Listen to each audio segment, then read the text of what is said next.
The Agenda with Steve Paikin is made possible through generous philanthropic contributions from viewers like you.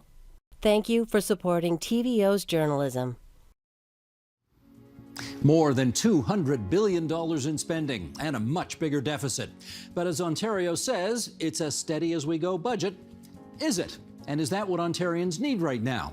Tonight, we'll hear from the Minister of Finance, his opposition critics, and ask if the province's discretionary spending adds up to good policy or good politics.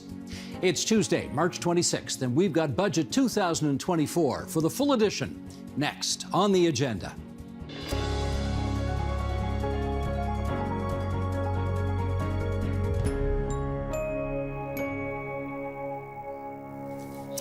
Okay, let's, without any further ado, get you the 411 on the highlights in this year's 2024 spending plan. So Sheldon, if you would, let's bring up the graphics and get the show on the road. We're calling this first section, Hey Big Spender, because yes, indeed, the province is going to spend a lot of your money this year. On healthcare alone, $85 billion for the fiscal year starting on the 1st of April and going till next year. How about education? $37.6 billion. And how about interest on the debt? That's almost $14 billion right now. Interest on the debt alone. Add it all up, including all the other programs, and the Government of Ontario is going to spend $214.5 billion this year. Let's look at some of what they're spending it on. Building Ontario. There's $190.2 billion over 10 years budgeted for spending on highways, transit, broadband, and other infrastructure. And let's break that down a little bit so you can see what it's being spent on. $67.5 billion for public transit, which are projects including, for example, extending the Hazel McCallion LRT into downtown Brampton, building the Ontario subway line from the Science Centre to the X in Toronto, improvements for all-day service on the Kitchener line, and expanding GO Train service in Milton, where, funnily enough, there's going to be a by-election coming up soon. How about for highway construction and improvements? There's $27.4 billion there, and that includes projects such as the Highway 413 across Halton, Peel, and York regions, expanding the 401 in Pickering, a new Highway 7 from Kitchener to Guelph, a new interchange for Highway 401 in Windsor, and continuing the widening of Highway 69 from Parry Sound to Sudbury. Those are just a few of the many projects on the books planned for the next 10 years. Electric vehicle production. Boy, is this province making a big bet on that, because over the past 3 years, Ontario has attracted, according to the budget, $28 billion in EV-related production. That's auto assembly, batteries, battery components, and EV parts. We are, apparently, the only subnational jurisdiction, meaning not a country, a province or a state, in North America where all the big five are at work. Ford, GM, Honda, Stellantis, and Toyota. They're all here. And Volkswagen is coming. They've got that EV battery cell manufacturing plant in St. Thomas that, when they finish it, will be the 4th biggest building in the world. All of that still to come. Other expenditures. This one isn't a huge amount of money, but it will capture a lot of attention on the issue of public safety. There's $46 million in here for 4 new helicopters for the Ontario Provincial Police. Now, how's this for chickens coming home to roost? Do you remember Bill 124? That was the sort of wage suppression bill that the government brought in several years ago. Well, the courts decided it was illegal, and as a result, there is a $6 billion bill due for public servants. That money, some of which is being seen in this budget as well. How about other notes of concern? The post-secondary sector, they're going to see their revenues drop because the federal government is cutting back on visas for foreign students. So the post-secondary sector is going to be off $1.4 billion in this fiscal year and another $1.7 billion in the next fiscal year. How is all that money going to be made up? Still to be determined. We do love our sins, don't we? Yes, we do. The LCBO, the Liquor Control Board of Ontario, is expected to return to the Treasury $2.45 billion in revenues in this fiscal year. That's actually down a bit. The economy's softening, and they expect to sell a little less booze this year than last. How about lottery and gaming? $2.62 billion going back to the Treasury. And some of you like to toke, so the Ontario Cannabis Store, tokes for short, will remit $225 million to the Treasury. Now, you add up all the spending, you add up all the revenue projections, and we are in a bit of a hole. For the fiscal year we are leaving, that is, at the end of this month, the 2023-24 fiscal year, the deficit will be $3 billion, they estimate. For the fiscal year we're about to enter, $9.8 billion, more than 3 times as much. Then trending downwards in the following fiscal year to $4.6 billion, but no balanced budgets, according to this budget, until the year 2026-27. So those are the numbers. Let's now find out why the government has made the decisions it has made. Joining us now from the Frost Block at Queen's Park, Peter Bethlenfalvy. He's Ontario's Minister of Finance and the MPP for Pickering-Uxbridge. And Treasurer, we are always grateful for your continuing the budget tradition of spending so much time with us here at TVO. And I want to start with one of the, I guess, more concerning things about the budget and the budget forecast, and that is you really don't like where economic growth is going over the next few years. Why is it softening up so much?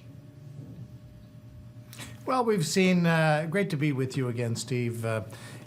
We've seen around the world things are slowing down. These high interest rates are biting. The UK is in recession. Japan is in recession. And, we're not an island in Ontario and in Canada. We're not immune from these global forces, but, that has an impact on our revenues. But one thing I know, because I've been around for a while, is we go through economic cycles. Things slow down and they pick up again. And one thing that I think is important is that we don't slow down our investments in Ontario, that we keep going. Maybe you could help explain to people why the deficit, the year we're coming out of, is only $3 billion, but the fiscal year we're about to enter, you're forecasting a almost a $10 billion deficit, more than 3 times higher. How come? Yeah, a couple of things. First off, when everyone's expected the slowdown to be right around the corner, and it keeps getting pushed out. And, maybe we can bounce on the bottom for a while with slower growth. Maybe we never go into recession, and certainly that I'm an optimist. But, I don't know. I don't have a crystal ball. So, that's made previous years a little bit better from a revenue point of view, but we're definitely feeling a slowdown, like every province in Canada is, seeing a slowdown in revenues. We've seen that in Quebec, we've seen that in BC, maybe we'll see that in Ottawa. So it's not out of the ordinary that the revenues do get softer, and that has the impact of increasing your deficit. But again, I kind of look at it and say that's short term, but these investments we're making, Steve, for infrastructure, for the economy, and supporting workers. Those are long-term investments. Those roads will be here 50, 100 years from now. The hospitals will be here 50, 100 years from now. So we're going to keep investing in that critical infrastructure, regardless of the economic environment. I want to ask you about what I guess is maybe the biggest bet this province has made, well, maybe ever, but certainly in my lifetime, and that is the bet on electric vehicles. We are subsidizing and putting investments to the tune of billions upon billions upon billions of dollars into being the EV leaders of the future. And my question is, how much do you worry that if we've bet wrong, we're in a whole heap of trouble? No, I don't spend too much time losing sleep over that. I mean, look at the factors that are driving that. Climate change, which we all agree we have to do what we can. And electric vehicles are part of the future. And then I look at safety of supply, security of supply. A lot of these critical minerals that go in not just car batteries, but cell phones and other things. Those critical minerals come out of China and other places around the world that aren't too safe. We've got them right here in Ontario. Then I think about the talent that we have in Ontario. We've got a history of auto manufacturing, advanced manufacturing, technology, a great college and university system. Why wouldn't we again be the economic engine for car manufacturing in North America? So I think it's all lining up.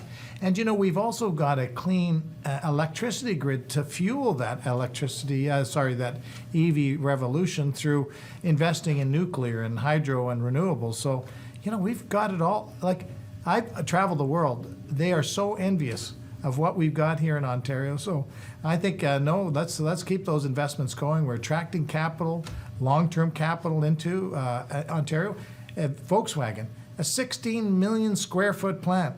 You don't do that if you don't believe that electric vehicles are going to be part of the future. And those are great jobs, and that are going to be here for a long time. Well, let me ask you about that electricity grid that you just referenced, because if EVs take off in the way that we all obviously hope they will, there will be a requirement for a lot more electricity generation in the province of Ontario. I'm wondering, and I think you're a Montrealer originally, so I'm wondering whether you have any thoughts about putting money aside to create transmission lines so we can import cheap, reliable, clean power, hydroelectric power from Quebec to bring into Ontario. What do you think of that idea? Well, people have floated that idea. I talk to the experts, and they tell me it makes absolutely no sense.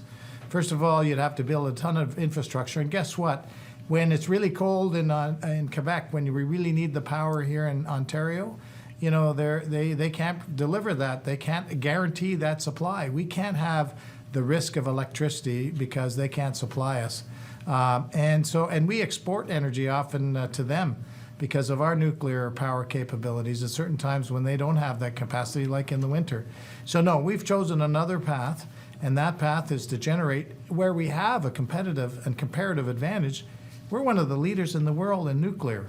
We're refurbishing our nuclear capacity. It represents about 60% of our electricity in Ontario. It's green, it's clean, it's good jobs, it's safe. So we are going to continue doing that. And in fact, we're increasing the investment because we're investing in small modular reactors. We've announced 4. We've already started work on the first one. And people around the world are asking, wow, that's incredible. What are you doing in Ontario? We want to learn from you. And they're coming, whether it's Poland or I was in Germany, they're asking a lot of questions, Romania, elsewhere in the world. So I think we've got all the ingredients right here in Ontario, and we have a comparative advantage for the cleanest electricity grid, if not in Canada, beyond our borders around the world. Well, let me ask you a follow-up on that, because I guess the Pickering Nuclear Generating Station, is it in your riding? If it's not in your riding, it's right beside your riding. It sure is. It is in your riding. Okay. Well, it's right in my riding. It's part of my riding. Okay. It's coming. It's 50 years old, and needless to say, there are some people who worry whether or not you are, by trying to extend its life, pushing it, taking too many chances. What do you think?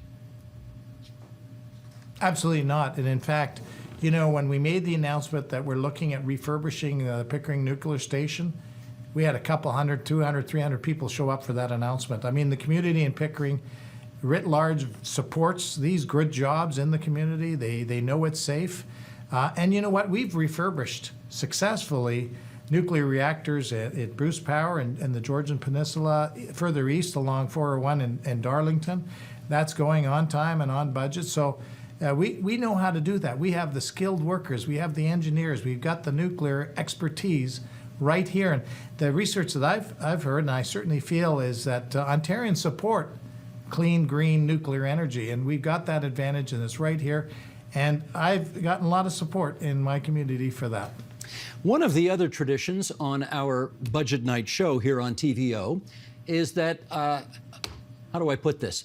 I'm like a dog with a bone when it comes to the issue of electricity subsidization. And full disclosure, you and I have already had this conversation last year and the year before, and we had it this afternoon in the budget lockup. I keep asking you about this because every time I do, people say, keep hammering him on this because you're right and he's wrong. So let's try this again, shall we? The province of Ontario is going to spend $7.3 billion this fiscal year subsidizing the cost of electricity for people like you and me who don't need that subsidy. Why are we still doing that?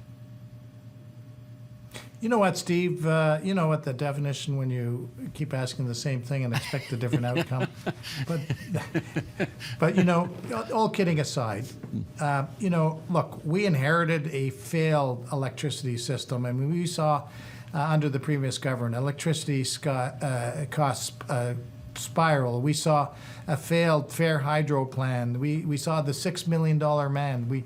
We saw energy bills go through the roof. And what we said, we're not going to do that on the backs of people. That's what we inherited. And so now we're investing in what I think is a better plan through nuclear, through wind and renewables, and through hydro, which will get us to 100% clean energy footprint, which, by the way, we're among the leaders in the world already, but we're going to keep going. But what I'm not going to do is put those costs on the backs of the people, particularly right now.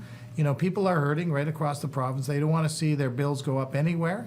And that is a big part of the reason why, we're cutting the gas tax. We provided driver license rebates We've increased the minimum wage. We're supporting vulnerable ODSP and senior citizens through indexing support payments. We're doing many things. In fact, it totals up to $8.4 billion of relief in our budget for people in their pocketbooks. And I think given the environment that we're in, that's the right thing to do. I do definitely understand the definition of insanity, which is doing the same damn thing every time and expecting a different outcome. But humor me, I'm going back at this again, because what you said, forgive me, is not responsive to the question. I'm not questioning what kind of electricity generation you have in the mix. What I'm questioning is why you are subsidizing the electricity usage of millionaires. That's not you and me, but that is other people. Why don't you take part of that $7.3 billion and forget subsidizing big houses and don't need it and direct it to something more effective? That's the question. Well, no, you're going towards millionaires. There's a lot of people who use a lot of electricity right across the province, and I'm not about to penalize all those that are doing it, going about their daily lives, doing their jobs, driving their kids to school, getting to work, and seeing their hydro bills go up. You know what we could do, Steve, where you really should focus on is not on that, but maybe talk to our friends in Ottawa and say, cut or pause that carbon tax, because that is increasing the cost of everything. It's not just that's your job. I'm not going to do that. That's your job to bug them. That's not my job. Okay, well, I was hoping that I could get you to join us, but ask them the tough questions. Moving right along. One of the things we found out today is that the chickens have come home to roost on Bill 124, which was that wage suppression bill that you brought in order to sort of dampen the increase in wages.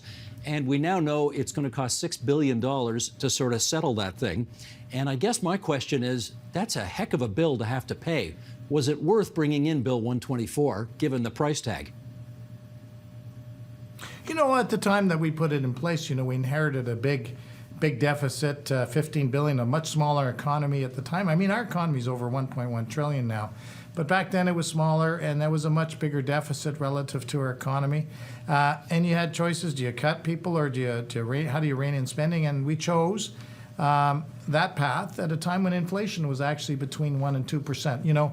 Then we had a pandemic, and now we have high interest rates and inflation, and the court spoke, so we've chosen to move forward. And that funding was incorporated in our 23-24 numbers, our 22-23. So that money's in our budget and accounted for, and we're just going to move forward. And, Steve, what people want us to do now is they want us to rebuild the economy. They want us to keep going on building the roads and those hospitals. They want us to keep going on those transit lines so that we can get out of gridlock. They want to keep investing in schools and helping to keep costs down, like the continued cut in the gas tax. So that's what this budget's about. Okay, one last thing I want to raise with you, and this also is a bit of a tradition in our budget coverage, and that is, Budget Day is more than just the numbers. There's usually a dramatic moment in the Treasurer's budget speech, and there was for you today. You opened your speech talking about a young man who left Eastern Europe many, many years ago, came to Canada, ended up, I guess, in Montreal at first, then went to U of T, had 3 kids. And, here's how you picked up the story in the legislature earlier today. Sheldon, roll it if you will. Mr. Speaker, that young man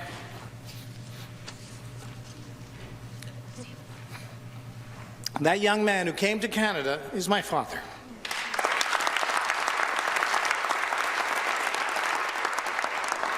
Mr. Speaker, that young man who came to Canada is my father, and I dedicate this budget to him and the hope and dream for all 16 million Ontarians that they can have the same opportunity as my father had, an opportunity to build a future right here in the great province of Ontario. Now, that was a very nice moment, and I remember a couple of years ago, your dad had COVID, and you were telling me then, I'm going to make sure he gets better, and we're going to share a scotch.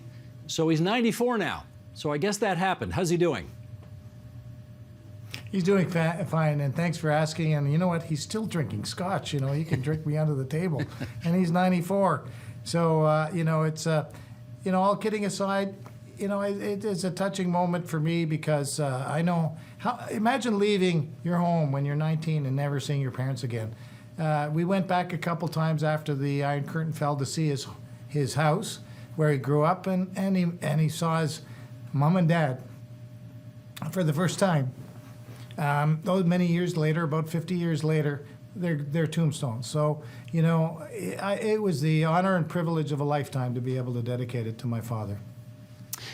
Treasurer, that's a lovely story. We're glad he's doing well. And as I said off the top, we're really glad you could join us tonight on TVO for our annual Budget Day coverage. Take care and thanks. So good to be with you again, Steve. Thank you. That is the Finance Minister's take. The opposition parties have a different interpretation on today's budget, so let's welcome them. Here's Catherine Fife. She's the NDP Finance and Treasury Board critic and the MPP for Waterloo. Stephanie Bowman is the Liberal finance critic and the MPP for Don Valley West. And Mike Schreiner is leader of the Green Party of Ontario and represents Guelph in the Ontario legislature. It's great to have you three here with us at our table. You know what? Just given where that conversation ended, I'd actually like to start there. I wasn't planning on doing this, but that was a moment. And could you pick up the story? Because I think he had trouble getting through that reference to his dad. And then you all in opposition stood up and applauded.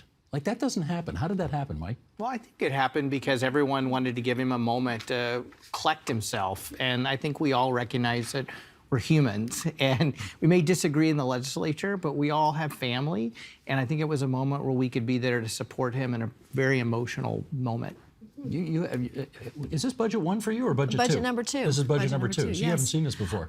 Well, he got emotional He last did. year. He got emotional last year too. Yes, he did. So I think really just it shows that we're talking here about money, but we're also really talking about people, right? And the people in our lives matter to us. And as legislators, we think about them every day. And when you have to get up publicly and talk about them, that can be tough. Catherine? No, absolutely. I mean, these stories matter, and we did want to give him a moment. I mean, there is respect across the party lines in that regard. For me, though, I have to say, I mean, he was talking about the importance of post-secondary education. He was talking about the impact that it had on his family. And I was thinking about the budget cut to post-secondary education when that happened. I mean, that's the contrast point. And I'm the finance critic for the official opposition. And so if we're actually talking about the potential about investing in the potential of future generations, about that economic development potential, then you have to invest in post-secondary education. And so there is a disconnect, which is the theme for me and for us as the official opposition with this budget and with the reality that people in Ontario are facing. Okay, let me say that were he here, he would say, yeah, the feds cut back on foreign students coming to Canada, costing colleges and universities $3 billion roughly, so why don't you blame them? Well, perfect. That's a great segue for me to talk about how underfunded post-secondary education is and how dependent those colleges and universities have become on international students. And this is across the entire province of Ontario. So those institutions have been in survival mode for years now, I would say at least a decade. And so they were looking for revenue streams essentially through international student fees. And I would point to a desperate lack of leadership on the colleges and post-secondary education file. And I can say that with some authority because the University of Waterloo and Wilfrid Laurier have been struggling as universities for years now. Are they both in your riding? They're both in Waterloo, yeah. Okay. Okay, having said all that, now let me go back to where I actually thought originally we were going to start, which is let's start with the budget headline. You know, every budget tells a story, and you can sum up a story in a headline. So let's go through it. Stephanie, what's the headline for you? The headline for me is never has the government spent so much to deliver so little. Okay, Mike Schreiner, your headline? Budget of no, especially when it comes to the biggest issue people are concerned about, and that's addressing the housing affordability crisis. Okay, picking up on that obviously more as we keep going. Your headline. And for us, this government is not up to the challenge of meeting the needs of the people of this province. And they're doubling down on failed policies, which have proven to be ineffective in addressing healthcare needs, mental health, housing especially. That's a very long headline. And education. Headlines are short. Okay. No, that's, More to come. We More need to to come. talk about it. Affordability, obviously the biggest issue in the province today. Writ large, and then we can dive deeper on each one of the what those things mean. If your affordability is where it's at for you, what didn't you see in the budget today that would have made lives more affordable for Ontarians that you think should have been there? There are a lot of things, Steve. You know, I'll start with housing. Again, we've been talking about missing middle. A lot of people in the opposition have, and we think about if we don't build that supply, housing costs will continue to be out of reach for many people. So that's one very big thing. The second thing is that Ontario Child Benefit. You know, there are families, low-income families in this province who are struggling. We had proposed an increase of $50 per month per child for those families. That would help them with the affordability crisis around food in particular, and helping those families get nutritious meals on the table. And the third thing would be students. We've talked about interest on student loans. You know, this government could cancel the provincial portion of the interest, and that would again make life much more affordable for students who are again feeling the pinch with the cost of high rents as well as the high cost of food. Would that, if you'd done all of those things, would the deficit then not be up closer to 11, 12, 13 billion instead of 10? You know, listen, you have to talk about priorities, right? When you think about a budget, this government continues to prioritize things like building unnecessary highways. That costs a lot of money. This government continues to prioritize things like moving a science center that doesn't need to be moved, that is actually very happy right where it is. And so I think when you look at the priorities, obviously, you know, a Liberal government would be prioritizing things around healthcare, around education, around our environment. Nothing in this budget about the environment, about what we need to do to combat climate change, and that's the topic that, of course, many Ontarians are concerned about, of all ages. Okay, Mike Schreiner, if affordability is your thing, what didn't you see here that you would have put in there? Actually build homes that people can afford in the communities they know and love. This government did nothing to address zoning reform changes that would help us increase supply, and they've done nothing to invest in nonprofit and co-op deeply affordable homes. 95% of the deeply affordable homes built in the province of Ontario were built before 1995. That shows you how far behind we are. Secondly, it's like we have to start helping families save money by saving energy, building retrofit programs, getting people affordable electric vehicles and electric bikes. We can reduce climate pollution and help people save money at the same time. And the final one for me is not having people have to pay for health care with their credit card. Like, it is outrageous that 2.3 million people in this province don't have access to a primary health care provider. And now we see advertisements for people saying, oh yeah, we'll provide you with primary health care if you pay with your credit card. That's not the kind of Ontario that's affordable, and I don't think it's the kind of Ontario that people in this province want to live in. Is your issue what should have been there? The options are so many. I think that is the missing piece for this government, is that they have no more excuses to not apply some of these solutions. There's 2 million renters in the province of Ontario. Rent control, they removed rent control. This is the #1 cost for the majority of people. Now health care is a Just part... to be clear, they've removed rent control on new builds, not on existing. But also the tribunal for renters is backlogged. So you have people being reno-evicted, being demo-evicted, having their rents increased. We all know this in all of our ridings. Members. So the next thing, though, really is those ancillary costs around healthcare. I mean, they are creeping in. The government has allowed them to creep in. We just saw on the subway this week, $450 to pay for a family doctor. That's the Ontario that Doug Ford is creating. This is completely unacceptable. Let me pick up on healthcare, because I noticed that this year's budget will purport to spend 1.3% more on healthcare than last year's budget. Yeah. Which, if they can do that and still maintain all the services, is a hell of a trick in a year when inflation's over 3%. So I'm so glad you mentioned that, though, because that 1.3 is also inclusive of the Bill 124 settlements. So hospitals are going to banks and lenders to try to get out of debt in this province. And just to go back to the main point here is that $1.3 billion it's a shell game. Really, this is what we're dealing with, right, with Doug Ford's government, is that $1.3 billion is making up for an unconstitutional piece of legislation in Bill 124, which pushed healthcare workers out of the province, created the crisis in healthcare, and now the government is coming to us with this, made in private healthcare land that, you can now get a doctor if you can afford it. That is not the principles that this province was built on, this country was built on. It runs counter to fiscal responsibility and ensuring that people have access to health care so that they don't get more sick and so that those costs don't rise up. Do you think, Stephanie, it's actually possible to hold healthcare spending to just 1.3% more for next year, given the demands on the system? Absolutely not. I mean, this is really it's a decrease in real dollars, right? I mean, that's the bottom line. This is a decrease in the healthcare budget, and the government continues to try to spin things. But I would say that they are out of tricks. There have no more tricks, no more cards to play here. They have got large deficits. We have got a significant debt load that we're now carrying. $93 billion they've added so far, another 60 to come.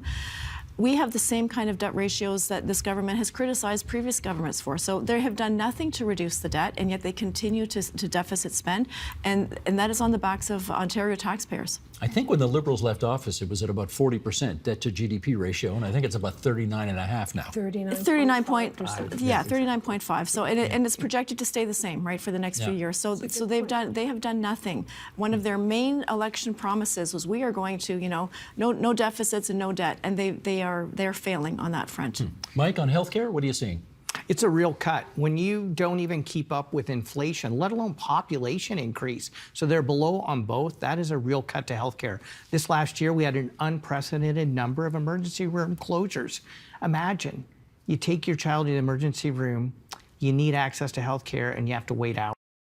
That is a cut that's only going to make it worse. Imagine being one of the 2.3 million Ontarians who cannot access a family doctor right now. This government's doing nothing to improve that. Imagine your parents wanting to age at home, but they can't afford to because this government hasn't adequately funded community and home care. These cuts have real impacts on people's lives. It's going to make their lives less affordable, and it's going to mean lower patient care for folks. All right, let me turn this around and look at the other side of the coin, which is deficits. I know opposition tends to want governments to spend more, but, fiscal prudence is important. Didn't you used to work at the Bank of Canada? I was on the board of the Bank of Canada. You were on the board of the Bank of Canada? Okay. You got some Bay Street credentials as well. Yeah. Okay, so if you saw a deficit go from $3 billion one year to $10 billion almost the next year, what would you think? I would say this is a man with no plan. We have a premier who does not have a plan for this province. We don't have a plan for how we're going to get out of the healthcare crisis. We don't have a plan for how we're going to get out of the post-secondary education crisis. We don't have a plan for how we're going to get out of the housing affordability crisis. And yet, we have these very large deficits. So we are spending, and yet what are we getting for it? We have crisis after crisis. Every file is on fire. Every file is on fire? I would say virtually every file is on fire. I mean, again, think about your family doctors. How many people are family doctors are saying they're going to be retiring? Young teachers are saying they can only handle 5 years. They can't take the pressures in the system because they're not getting the funding to support kids in need. Catherine, I think the minister would say, a $10 billion deficit, admittedly 3 times bigger than last year's, on a $215 billion budget is still not all that much. Is that okay? But what we've learned through pre-budget consultation is that what this government has done is kick that can down the road. And many of the expenditures in this budget are 3 years. So they're not even meeting the moment of the needs of Ontarians. And listen, there are not-for-profits, caring agency sectors, healthcare sectors who came to us through budget consultation and said, listen, we're closing up. We're past the point of crisis. We're past the tipping point. We can no longer stretch those dollars as far any further. And so really, it's an act of desperation that this government has been so fiscally irresponsible that they've painted themselves into a corner, and now they have to actually spend the money. Well, it's poor planning all around. Well, you say poor planning, but they plan to Mike. They plan to balance the books in 2026-27. Yeah, I'll believe it when I see it. Let me think. That's an election year, I think. So maybe politically speaking, it's not such dumb planning. I don't know. What do you see? Well, can we trust a government who basically their deficit numbers were off by $10 billion essentially? Exactly. Like, what kind of fiscal management is that? And let's just talk about misplaced spending priorities. I mean, $7.3 billion on electricity subsidies that disproportionately benefit people with 6- and 7-figure incomes. Why don't we means test those so we support middle and low income families and not people with 7-income families?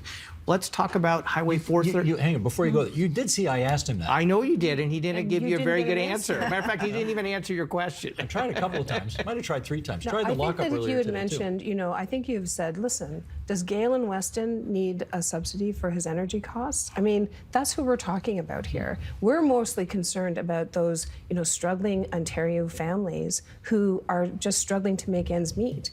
Let's focus on, one, reducing energy costs across the board for Ontario. Like, where's the plan for that? And 2, let's make sure that the people who need the support the most are getting the support. So let me let Mike Schreiner finish his point. You know, people email me about this all the time, and I guess one of the questions I get is, can you actually design a system where the rich people who don't need the subsidy actually don't get it, but the lower income people who do need it do? Can Absolutely you do that? you can. You just means test it. Yeah. It's easy to do. I would say almost every tax relief measure this government's put forward has disproportionately benefited wealthy households. Their license sticker gimmicks disproportionately benefit households who could own the most cars. Their electricity rebates disproportionately benefit people like Galen Weston, 7-figure incomes, big houses. This government always rolls the red carpet out for wealthy, well-connected elites at the expense of middle-income Ontarians. Housing's another one. This government spent the last 2 years opening the Greenbelt for development so a handful of land speculators could cash in $8.3 billion. Meanwhile, our housing starts are going down because this government refuses to legalize missing middle and gentle density housing. Once again, prioritizing wealthy elites over ordinary people. Yeah, you see even this against their over own and advice. over again. Their own housing task force. Housing task Yeah. force. They want to spend. Fourplexes. They want to spend $10 Someone billion. explain that to They Doug want to spend $10 billion on Highway 413 that could be better spent on healthcare, education, and affordable housing. Why do they want to do that? Because they know it's going to supercharge sprawl and increase the value of the land along the route of that highway, once again benefiting wealthy, well-connected elite land speculators. That's where this government's priorities are. They're not on middle-income and lower-income Ontarians. Stephanie. I would just like to add that, you know, this government could have spent some of these billions over the years in keeping their promise. They made a promise to lower taxes for middle-income families. They have yet to do that. 2,097 days as of today that promise has been broken. The other thing is that this government is not complying with its own law.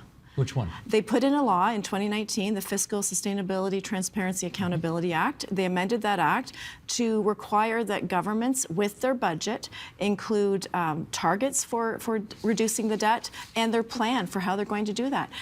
5 years in now, still no plan.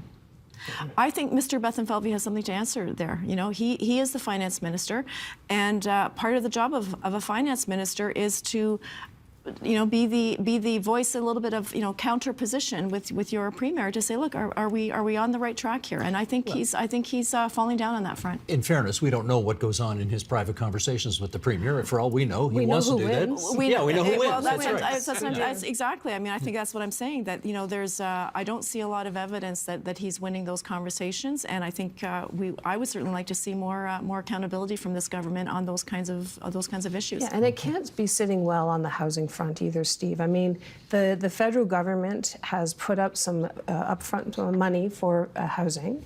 At stake for Ontario is $357 million because Ontario has only built 1,000 affordable housing units. They have yet to define what is attainable and what is affordable. That's how confused they are, dazed and confused on the housing issue. They've created chaos. Even the builders, even their own people have said, listen, you know, they've had to reverse policy after policy, and especially on Bill 23, and I think this goes to municipalities as well. I mean, when they brought in Bill 23, they removed a funding mechanism for infrastructure. You cannot build housing without the infrastructure. But then they come, you know, cap in hand and offer, you know, a sum of money, which essentially is subsidized. $1.8 billion. It's not chicken feed. But they did lose over that with Bill 23. But the bigger point is that who are they subsidizing here? They're subsidizing the developers. Actually, the taxpayers of Ontario are are subsidizing the developers. Well, if there was, I guess this budget made pretty clear that Because the numbers I saw in the budget suggest that we're not going to get to 1.5 million new housing Nowhere close. units by the time the decade is out, which is what the original target was. So, okay, Mike, why don't you take this one on first here? What should the budget have said? If you really want to get to 1.5 million homes, what should the budget have said? It should have said, we're going to change the zoning laws that make it illegal to build mid-rise and gentle density housing in this province. We can quickly ramp up supply where we already have infrastructure in place of homes that people can afford in the communities they know and love. But the Premier seems to think it's going to start a neighborhood war if you allow fourplexes in neighborhoods. I don't think the Premier understands what a fourplex is. Most No, he fourplexes doesn't. I've seen are like 1, 2, or 3 stories. He keeps talking about 8-story towers. I don't even understand what he's talking about. The other thing this government has failed to do is they have failed to invest in deeply affordable nonprofit, co-op, and social housing. We will not solve the housing affordability crisis until we actually invest in homes that people can afford. Finally, they've done little to get speculation out of the market, and they're actually failing to protect renters. All of those suites of policies would address the housing affordability crisis. This government's been asleep at the switch on all of them. What would the Liberals have done on housing that was not in this budget? Well, we've talked about that. Bonnie Crombie talked about that today. Again, fourplexes and missing middle, right? And deeply affordable homes. I think we're all on the same page here on that, the opposition, that this government is, again, they're failing the people of Ontario as it relates to the kind of homes that people want. Not everybody starts out in a single-family home in the suburbs, right? People start in co-ops, in condos that are 2 or 3 bedroom. We're not building enough of those, and we're not taking advantage of the infrastructure we have in, not just in big cities, but in towns. You know, towns can grow too within their boundaries without going out into prime agricultural land. This government doesn't seem to like to hear that. They want to just keep sprawling out into prime agricultural farmland at the expense of our cities and towns who are ready to build and saying they want that It's missing really middle. simple. It's really simple. You stabilize the housing market right now so you don't have renters being evicted. And 2, you go back in the business of building deeply affordable homes. This is a wartime effort that Ontario needs to happen. Mart Stiles, our leader, said this today in the scrums. This is what is needed. That would be the leadership that Ontario needs right now. See, what's nice is you mentioned your leader because she mentioned her leader, and he doesn't have to mention the leader because he is the leader. There you go. With a minute to go here, so I'm going to give 20 seconds to each of you. The budget was 200 pages long. Surely in 200 pages, you found one thing that you thought, I can sign on to that. Mike Schreiner, what can you sign on to?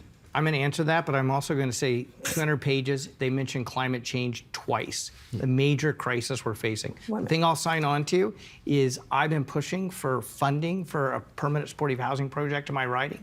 It was finally delivered in this budget, and 107 people now are going to be housed, including 32 new spaces for people. That's a good thing for the city of Guelph. In the city of Guelph. Okay, Stephanie Bowman. I like the $200 million for building up community recreation facilities. You know, there are a lot of facilities that are in dire need of repair, including some in the City of Toronto, and I hope we're eligible for those, and I will be working to get those applications in. Catherine? And I like the fact that the government is no longer sitting on a $5.1 billion slush fund that they actually accumulated by not funding community programs. I like to think that we shamed them into doing their damn job. That's kind of a backhanded compliment, but okay, we'll take it. We'll take it. That's where I'm going. That's Catherine Fife, finance critic for the NDP, Stephanie Bowman and Mike Schreiner on the other side of the table, and I thank all 3 of you for coming into TVO tonight. It's a pleasure always. Pleasure is ours. Now, I got 2 guys over here who I'm not done with yet as well. Okay. So you guys sit tight, and I'm going to come on over here.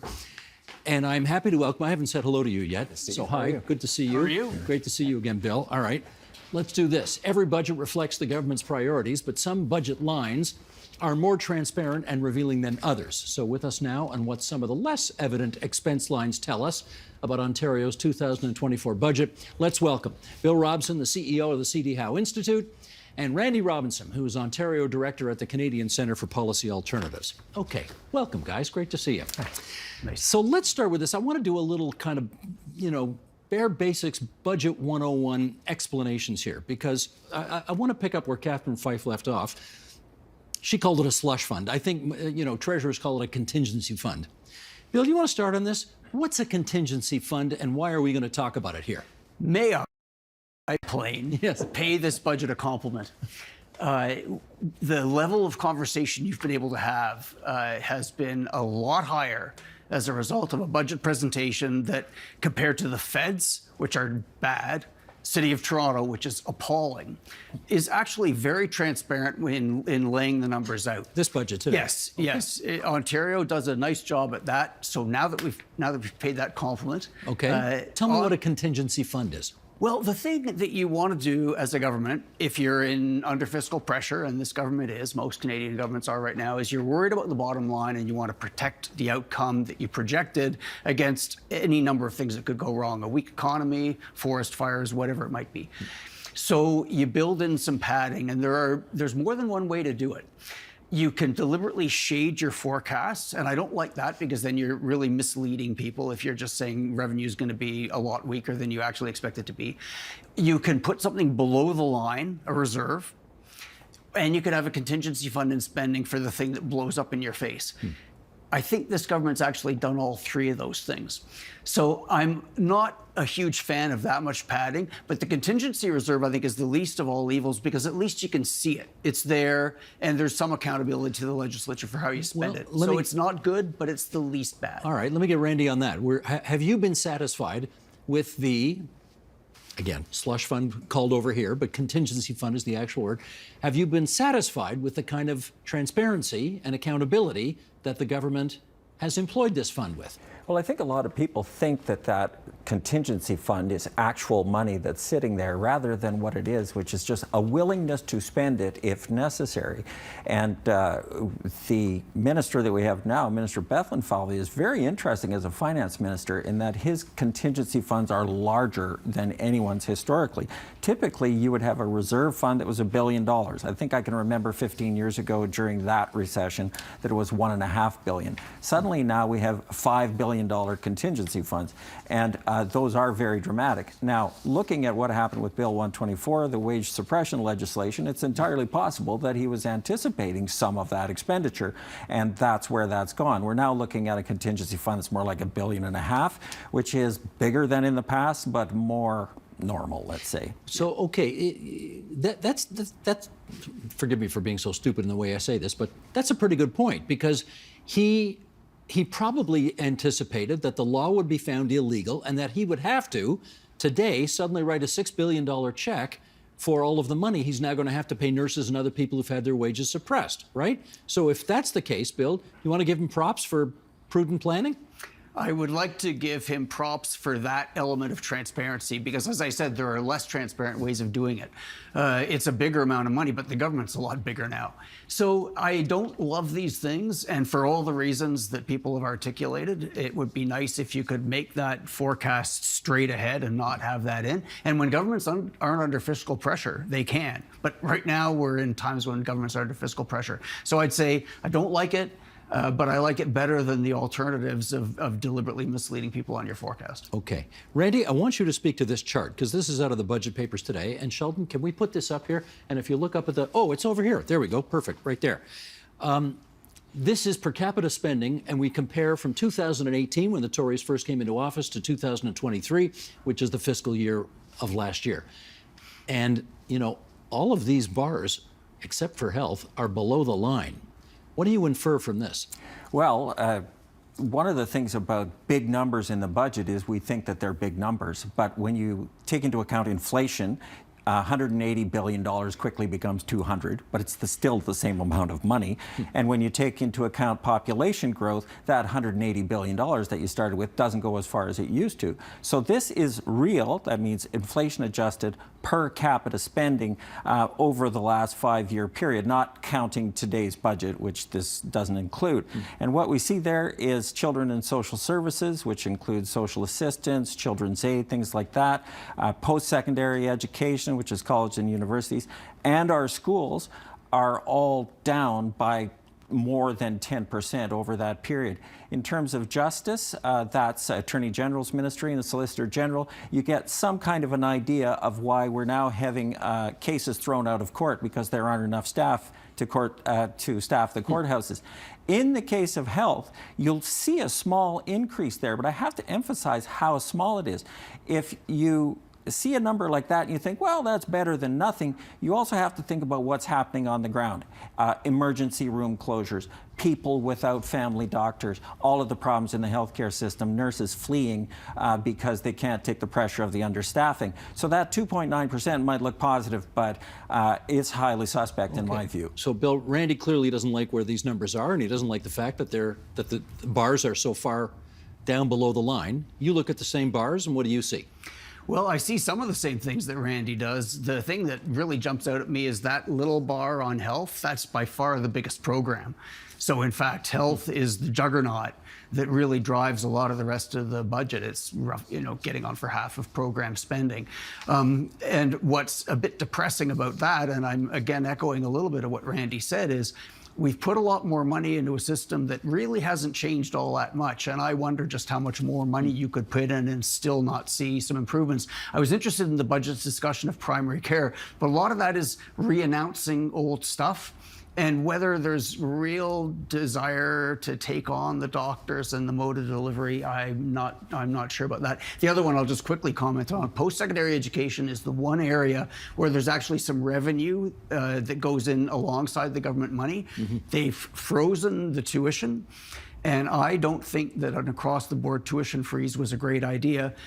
Well, if you're going to do that and you're not going to fund the sector, what are you planning to do? Well, if I can bring those two elements together, post-secondary and health, I presume, Randy, you welcomed the announcement in the budget today that York University is going to get a new med school focused on, in the city of Vaughan, incidentally, and focused on cranking out some GPs that we are desperate for right now.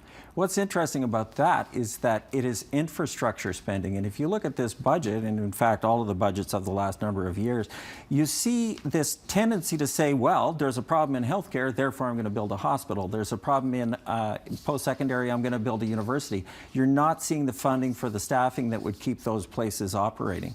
And if you got a problem in long-term care, you're going to put in more beds. I worry about that, speaking of putting more money into a system that really needs to change. Well, Mike Schreiner put it out, we're actually going to spend more on long-term care beds going forward than we were in subsidizing electricity prices for well-off people. So I didn't realize he had said that. I was going to pick up on that $7.3 billion. It is currently more than we spend on long-term care. It'll be cold comfort when we're spending more on long-term care than that, because it is a crazy use of money. Indeed. Let's talk about productivity here. Productivity is lagging in the province of Ontario. We are constantly told this by people like you folks who are economists trained to look at this kind of thing. Is there anything, Bill, that you saw in the budget today that you think could make Ontario more productive over the next fiscal year? In the next fiscal year, that would be a pretty quick turnaround. A lot of these investments in infrastructure, I do think, are going to pay off over time. Building roads is not popular with everyone, but as a driver of economic development, they actually do something, the transit spending, all that. So I do think there's a lot to be said for that. When I look elsewhere in the budget, I'm not seeing, this is very much of a steady as it goes budget.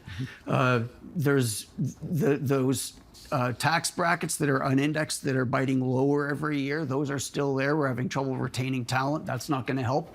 When I see more for small business, we all love small business, but it's good when businesses grow. So I'm a little discouraged that there isn't a bit more vision on that front, because we do need to do something. We had Carolyn Rogers of the Bank of Canada saying it's time to break the glass on that emergency thing on productivity. Living standards in Canada have been dropping for nearly a decade. Now, that's not all the Ontario government's fault, but they could have done a bit more. How about you? Well, what drives productivity? I mean, you've only got so many options in an open economy. You can subsidize investment, which the government is doing with the auto industry, which I think is a good idea, because you have to play ball in that league with what the Americans are doing. The other thing you can do is build infrastructure. This government's whole approach is to say we're better at infrastructure than anybody ever in the history of anything ever. In fact, if you look at the amount of money that they're budgeting to spend over 10 years, after inflation, it's less than what the outgoing Liberals were going to spend back in 2018. So it's not really working any miracles. Ontario's always been building. We're a building province. You go back and read the budget in the 60s, it's schools and roads, schools and roads.